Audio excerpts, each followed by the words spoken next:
Hello everyone, আমি ছবি। দেখো, আমি চলে গেছিলাম বৈশাখে মেলা দেখতে। মেলাতে কত কিছু উঠেছে, যে জুতো উঠেছে, কাঠের জিনিস উঠেছে। এখান থেকে একটা জুতো কিনেছি আমার একটা পুচকি শোনার জন্য। এই যে শান্তিনিকেতনের ব্যাগ, এই যে কসমেটিক আছে, এখানে চুড়ি আছে, এই যে গাছ আছে। এটা হচ্ছে অ্যাস্ট্রোলজার দোকানে যে চুড়ি, এই যে সবজি কাটার মেশিন। আমি এখান থেকে একটা ফেস প্যাক কিনেছি, নিয়ে এসেছি। কালকে আমরা শাশুড়ি বৌমা দুজনে মাখছি, দেখি কি হয়। এই যে চন্দনের ফেস প্যাক, এটা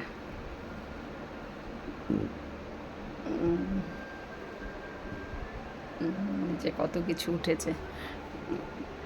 যে যে শিলিগুড়িতে থাকো শেষে আসতে পারো এই বৈশাখী মেলাটা দেখতে। এই যে শাড়ির দোকান, যে শাড়ির দোকান, আইসক্রিমের দোকান, অনেক কিছু দোকান উঠেছে, অনেক কিছু। মানে লোকেরও অনেক ভিড় ছিল। এই যে এই শাড়িটা আমার পছন্দ হয়েছে, আর আমার বর পাশেরটা কিনে দিবে।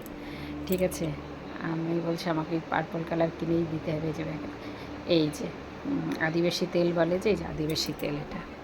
ঠিক আছে, এই যে দিদি দুটো খুব সুন্দর বুঝাচ্ছিল। ওই যে একটা বোতলের দাম বলছে ১,৫০০ টাকা, কিন্তু উনি ৩ মাসের গ্যারান্টেড নিয়েছে।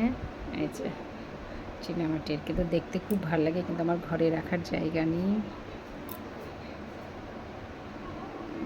যে কাঠের জিনিস, এখানে এই কাঠের জিনিসটার দাম চেয়েছে, যে পুতুলটা, এই পুতুলটার দাম চেয়েছে ৫০০ টাকা। একটার ভিতরে 5টা সেট আছে। যে ১০০ টাকা হলে তাও নেওয়া যায়, 5টা। হ্যাঁ, ওর জন্য নেই, নিজে দেখাবে। এই যে একটা একটা করে, পুরোটা বের করেনি, তার ভিতরে ছোট ছোট আছে।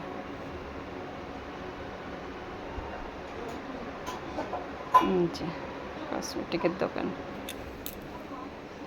এই যে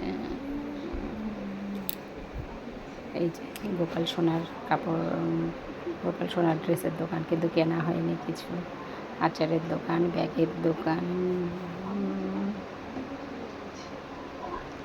যে ফুলের দোকান, অনেক ফুল, কি ভাল লাগছে ফুলগুলো। আর ওই দোকানের কাকিমণি বলছে ভিডিও করে রাখো।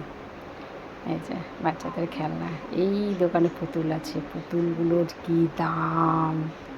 এই যে অনেক দাম, ছোট ছোট পুতুল 200 টাকা, কিন্তু আমি অন্য দোকান থেকে কিনেছি, দুটা 300 টাকা দিয়ে। কোনো সময় দেখাবো, আমার বাড়িতে যে নিয়ে এসেছি দেখাবো। এই যে ছোটো, এটার দাম 180 টাকা। কাচের দোকান, এই যে আমার বড়কে বললাম একটু একটা ফটো তুলে দাও, তারপরে চলে গেলাম খাবার। এটা খুব টেস্টি ছিল, সচরাচর তার মাঝখানে আবার দুজনে বসে একটা ফটো তুলে নিলাম, কেন খাবার আসতে দেরি হচ্ছিল।